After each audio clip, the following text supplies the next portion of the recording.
Sou operário na obra do Pai Eterno. Eu faço parte desta família de amor. Minha missão é evangelizar.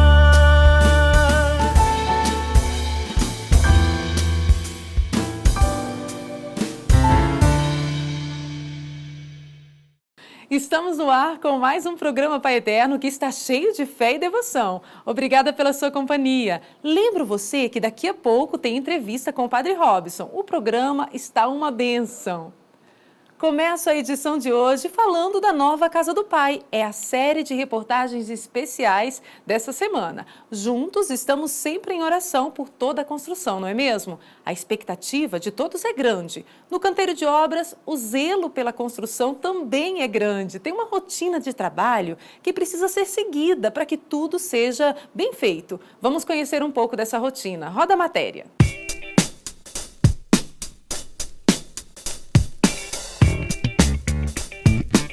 E como prometido, estamos aqui mais uma vez no canteiro de obras para falar sobre a evolução da construção da nova Casa do Pai.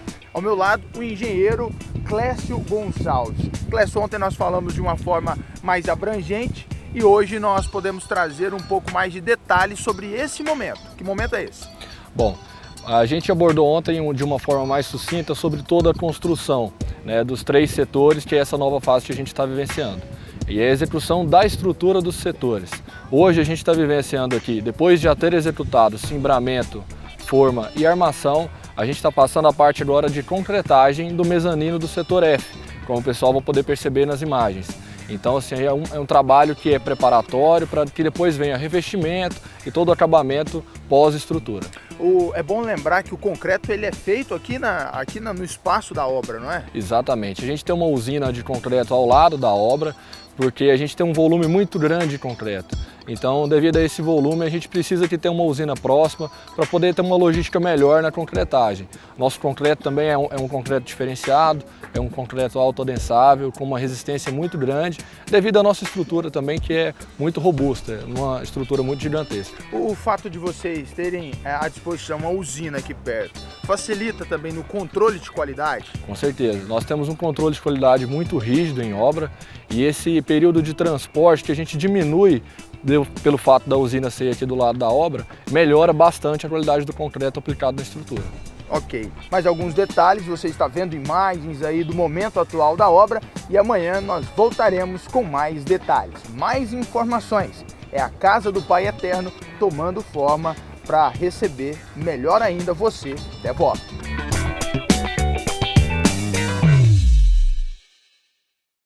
Muita luz e bênção desejamos para você e a família. Daqui a pouco tem entrevista com o Padre Robson. Está especial, não perca. Voltamos já.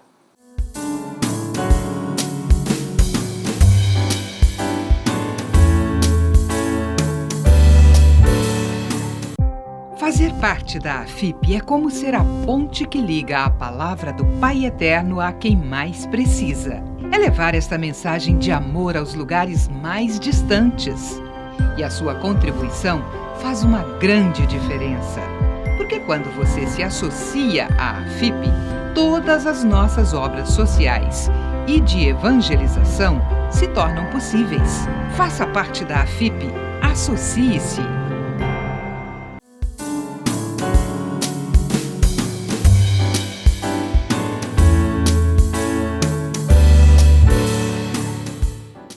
Estamos de volta, graça e paz para o seu dia. Um abraço para você que nos acompanha em qualquer lugar do Brasil ou do mundo. É uma alegria ter sua companhia. A todos os devotos do Divino Pai Eterno, o meu carinho.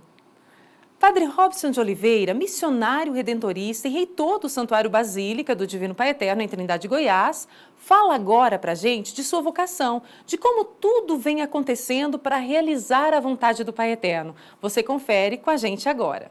Com uma alegria muito grande que hoje vamos conversar com o Padre Robson de Oliveira para ele nos contar um pouquinho de uma história muito bonita, a história da AFIP, Associação Filhos do Pai Eterno. Gostaria que o senhor contasse um pouquinho da trajetória do senhor, na igreja, para a gente entender um pouquinho como é que surgiu esse sonho.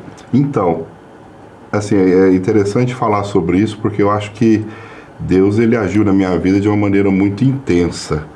Eu nunca saí do foco da vida religiosa, do serviço a Deus. Posso dizer que isso possa ter acontecido antes dos 9 anos de idade, mas a minha família sempre foi um exemplo muito grande na minha vida. Eu até não gostava de ir em missa antes dos 9 anos, não. Depois, quando a minha mãe chamou um dia para eu ir na missa e que o padre estava precisando de coroinha, acólito, aí eu resolvi assim, meio que sem graça, sem entender o que era, resolvi ir lá falar com o padre Leodônio Marques, que eu tenho uma memória grata demais até hoje. E aí eu me inscrevi como coroinha, como acólito, e desde os 9 anos sempre desejei ser padre, sempre desejei o sacerdócio. Fiquei 4 anos sendo acólito, servindo na igreja no Santuário Matriz e também aqui no Santuário Basílica, e fazendo encontros vocacionais desde os 12 anos, quando eu entrei para o seminário aos 14. Lá fiz a filosofia, todo aquele processo natural, fui para São Paulo, fiz o meu noviciado, depois do noviciado eu voltei para fazer a teologia, 4 anos de teologia, fiquei 2 anos no seminário como formador, depois eu fui para a Europa estudar inglês. Primeiro fui para a Irlanda estudar inglês e depois eu fui para a Itália fazer teologia moral. Me especializei nessa área e aí voltei para o Brasil. Quando voltei, me colocaram reitor do Santuário do Divino Pai Eterno. Então foi uma surpresa, eu nunca imaginei isso para minha vida. Quantos anos, Padre 26 anos. 26 anos. Eu fui para a Europa, então 29 anos de idade eu comecei a reitoria aqui da Basílica, quando voltei da Europa.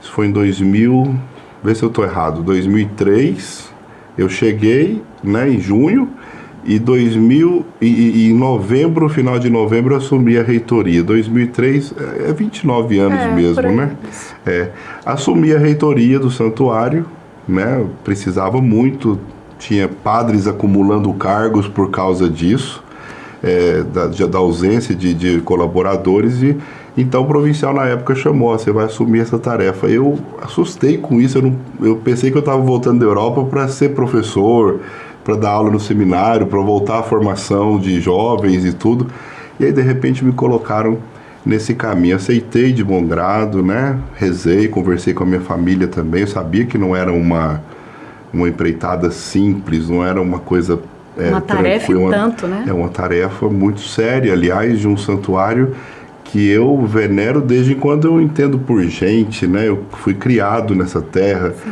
Eu cresci subindo e descendo ladeira desse morro aqui da Basílica, do santuário, Então um sentimento assim de muita responsabilidade e até de indignidade mesmo. Eu não me sentia digno dessa tarefa. Mas antes eu me lembrava de uma coisa muito importante. Como é importante a gente tentar chegar nas pessoas.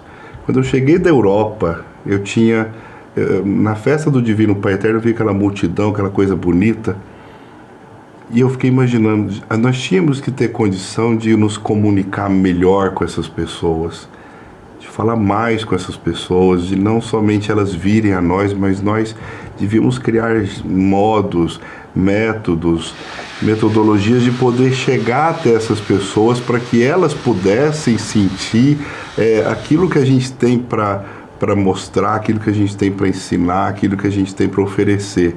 Esse amor tão bonito do Divino Pai Eterno. Compartilhar essa fé. Exatamente. E não só uma vez por ano para pagar uma promessa, mas que aquilo ali pudesse ser uma constante. Foi aí que eu falei, eu vou criar uma forma da gente poder trabalhar isso com mais precisão. Essas pessoas precisam ver o santuário sem precisar somente vir aqui.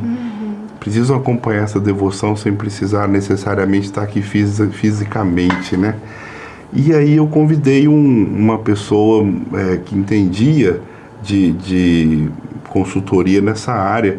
O nome dele é Cáter Filho, já ouviu falar? Não. Cáter Filho mora em Campinas. Então chamei esse senhor, ele veio, chegou aqui com muita dificuldade, né? Não tinha estrada. E aí nós fizemos uma reunião aqui no santuário e tivemos uma ideia juntos, vamos criar uma associação. E naquela hora, Marina, me veio em mente, estávamos eu, o Cáter, a esposa dele, também o Demerval, que trabalha com a pastoral de pessoas dependentes, né, de drogas e álcool.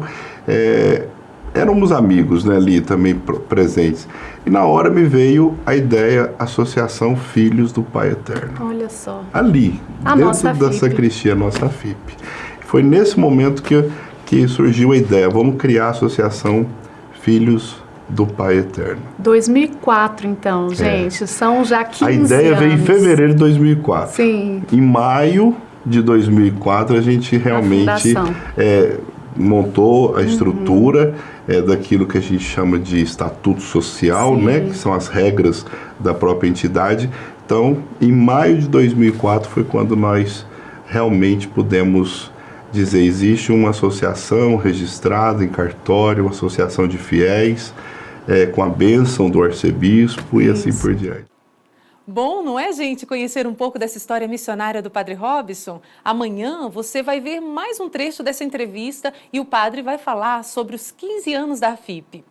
Lembro você que por meio das redes sociais do Padre Robson de Oliveira e também pelo nosso portal paieterno.com, você pode acompanhar mais notícias sobre a devoção ao Divino Pai Eterno. Nossa vida é um presente de Deus. Tenha confiança na bênção e siga em frente, dando passos firmes na fé. O programa de hoje está terminando e eu conto com a sua companhia amanhã, hein? Estamos preparando reportagens imperdíveis para você. Um abraço, fique com Deus e até mais.